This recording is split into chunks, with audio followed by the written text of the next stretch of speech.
One piece ఈ కాయిన్స్ని definitive system coins అంటారు.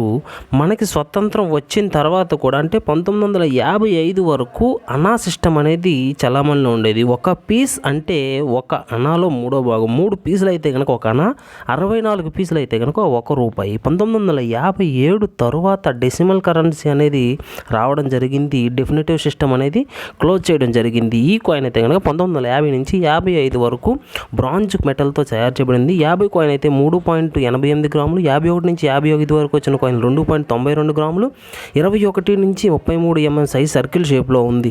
ఇందులో రేర్ కాయిన్ అయితే కనుక 1953 హైదరాబాద్లో చేయబడిన కాయిన్ 5,000 నుంచి 25,000 వరకు కలిగి ఉంది. అలాగే 1954 55 కాయిన్ ₹500 నుంచి ₹5,500 విలువ కలిగి ఉంది. ఇక మిగతా కాయిన్స్ అన్నీ కూడా ₹10 నుంచి ₹150 విలువ కలిగి ఉంది.